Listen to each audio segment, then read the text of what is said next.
চলে আসলাম আজকে আবারও আপনাদের মাঝে আরও একটি নিউ ব্লগ ভিডিও নিয়ে। আসসালামু আলাইকুম, welcome back to my channel Panna's family থেকে আমি পান্না বলছি। সবাই কেমন আছেন? আশা করছি আল্লাহর অশেষ রহমতে সবাই পরিবার পরিজন নিয়ে ভালো আছেন, সুস্থ আছেন। আলহামদুলিল্লাহ, আমিও আল্লাহর অশেষ রহমতে বাচ্চা কাচ্চা নিয়ে পরিবার পরিজন নিয়ে ভালো আছি, সুস্থ আছি। তো আজকে বাচ্চাদের জন্য কলিজা সিঙ্গারা বানালাম। সিঙ্গারাটা এতটাই মজার হয়েছে, ভাবলাম যে আপনাদের সাথে রেসিপিটি শেয়ার করি। যদিও এটা আমার কুকিং চ্যানেল না, তারপরেও হচ্ছে শেয়ার করতেছি আর কি। আপনারা যেখান থেকে বসে আমার আজকের এই ভিডিওটি দেখছেন, আমার ভিডিওর কোথাও কোনো অংশ যদি আপনাদের ভালো লেগে যায় অবশ্যই কিন্তু একটা লাইক দিতে ভুলবেন না। আর যারা আজকে নতুন আমার চ্যানেলটি ভিজিট করছেন, আমার ভিডিওর কোথাও কোনো অংশ যদি আপনাদের ভালো লেগে যায় চাইলে আমার চ্যানেলটি সাবস্ক্রাইব করে আমার পাশে থেকে যেতে পারেন। অবশ্যই কিন্তু একটা লাইক দিতে ভুলবেন না। তো সকালবেলা আমি হচ্ছে একটু চা রুটি খেয়ে নিচ্ছি আর কি। খেয়ে তারপরে হচ্ছে দুপুরে রান্নাবান্না করতে চলে এলাম। তো এখানে হচ্ছে আমি আলু আর হচ্ছে মূলা দিয়ে গরুর মাংস রান্না করতেছি দুপুরবেলার জন্য। গরুর মাংসের সাথে মূলা দিয়ে রান্না করলে আমার কাছে মূলাটা খেতে বেশি ভালো লাগে। তো বাচ্চারা তো মূলা খাবে না, ওদের জন্য আলু দিয়েছি আর আমার জন্য ছোট্ট একটা মূলা দিয়েছি। মূলাটা শুধু আমি খাবো, ওরা হচ্ছে মূলা পছন্দ করে না। তো মাংসটা কষিয়ে আমি হচ্ছে ফুটান্ত গরম পানি দিয়ে দিয়েছি, দিয়ে ঢাকা দিয়ে রান্নাটা করে নিলাম। এই যে আমার কিন্তু গরুর মাংস রান্না করা হয়ে গেছে। তো আজকে দুপুরবেলা শুধু গরুর মাংস দিয়ে আমাদের খাওয়াটা হবে। আর এখানে ভাত রান্না করে নিয়েছি। মাংস রান্না করলে আমার বাচ্চারা হচ্ছে মাছ সবজি কিছুই খেতে চায় না, শুধু মাংসটা দিয়ে খায়। আর এখানে লেবু কেটে নিলাম, পেঁয়াজ কেটে নিলাম। তো আমরা এখন হচ্ছে দুপুরের খাবারটা খেয়ে নিব।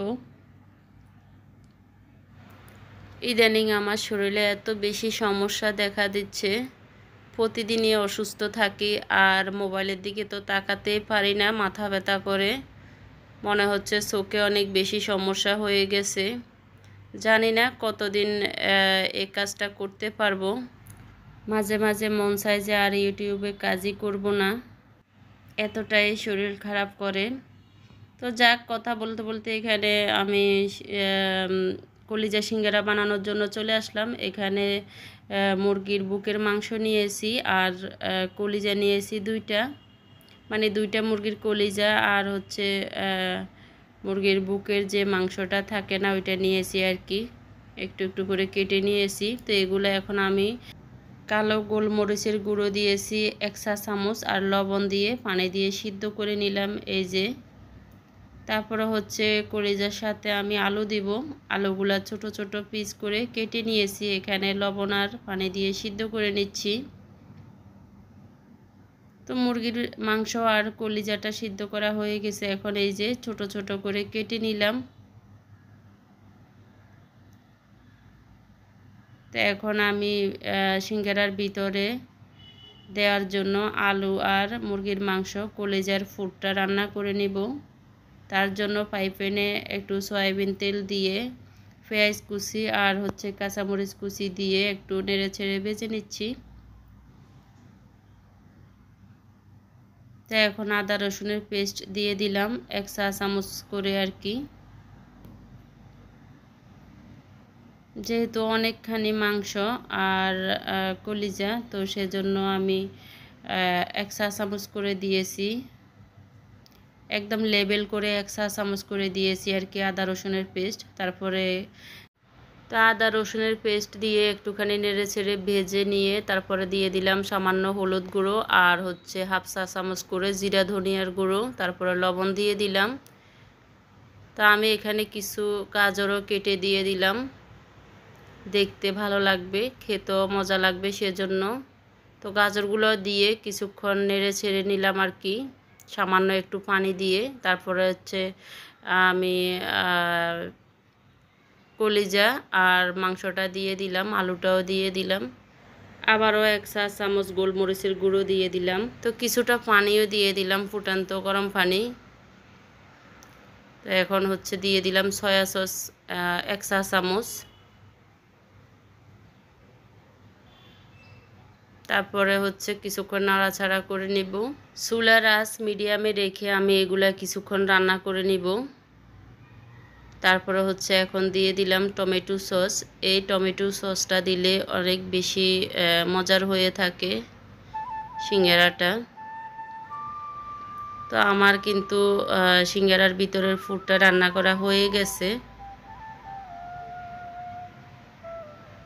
তার 1 মিনিটের মতো রাখবো, রেখে হচ্ছে এগুলা নামিয়ে ফেলবো।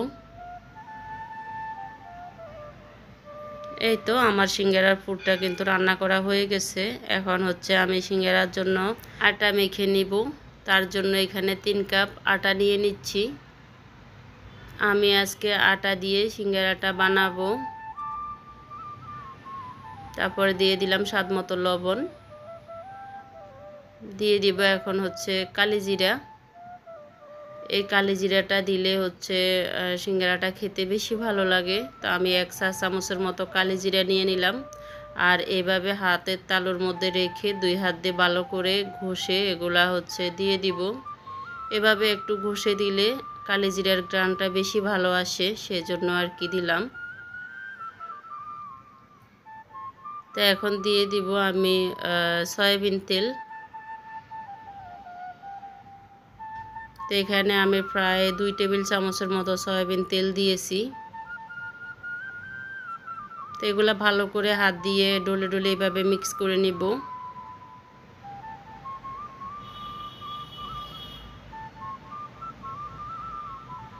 তো ভালো করে ডলে ডলে মিক্স করে নিয়ে আবার হচ্ছে একটু মুঠ করে দেখলাম আর কি মিক্স হয়েছে কিনা।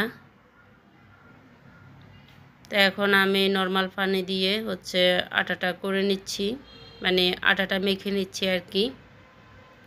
সিঙ্গারার ডোটা হবে একদম শক্ত, নরম হবে না।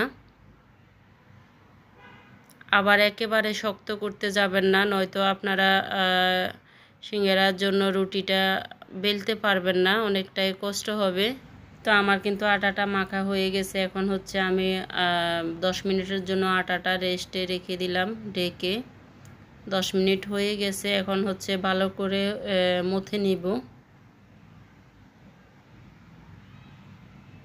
আমার আটাটা একদম পারফেক্ট হয়েছে, একদম নরমও না একবারে শক্তও না, এরকম আর কি।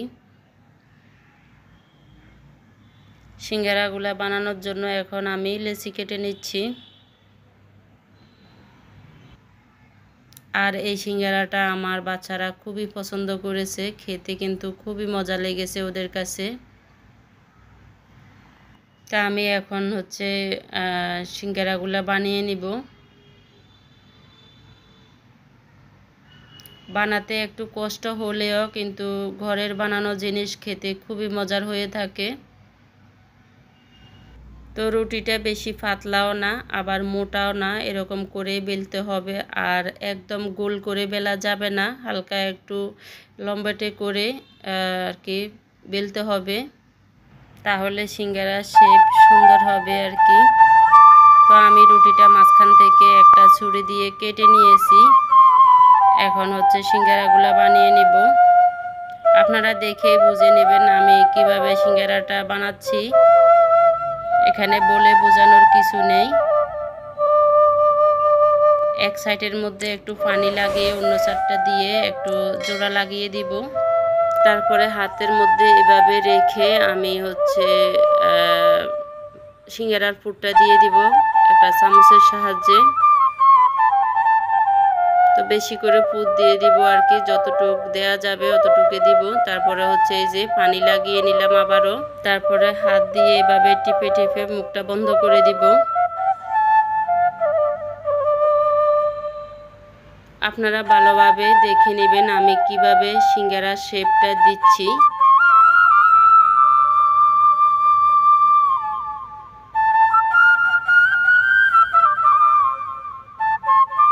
তো এইভাবে কিন্তু আপনারা সিঙ্গারাটা বানিয়ে নেবেন। আমার কিন্তু একটা সিঙ্গারা বানানো হয়ে গেছে। তো এখন আমি আপনাদের বোঝার সুবিধার্থে আরও একটা সিঙ্গারা বানিয়ে দেখাচ্ছি।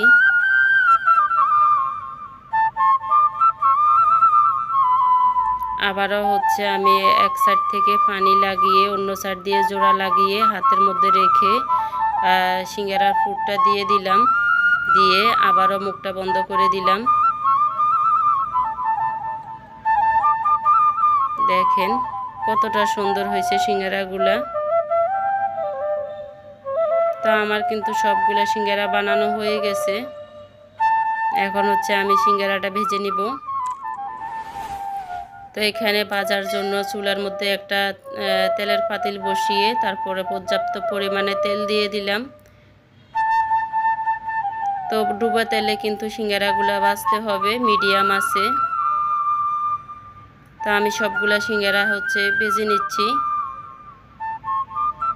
চুলার আঁচটা একদম মিডিয়ামে রাখতে হবে। এগুলা লো আছে ভাজলে সিঙ্গারাগুলা খেতে বেশি মজার হয়ে থাকে, একদম মচমচা হয়ে যায়।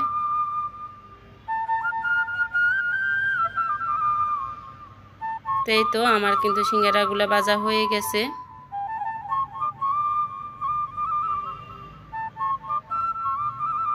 আমি একটা ভেঙে আপনাদেরকে দেখিয়ে দিচ্ছি।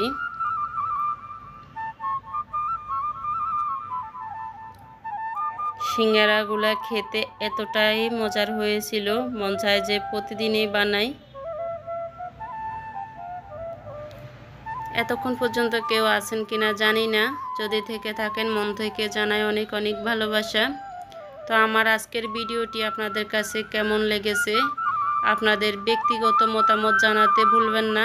আর এই যে দেখেন সিঙ্গারার ভিতরটা কতটা সুন্দর হয়েছে। আজকে এ পর্যন্ত, নতুন ভিডিও দেখার আমন্ত্রণ জানিয়ে এখানে রাখছি। সবাই ভালো থাকবেন। আল্লাহ হাফেজ। আসসালামু আলাইকুম।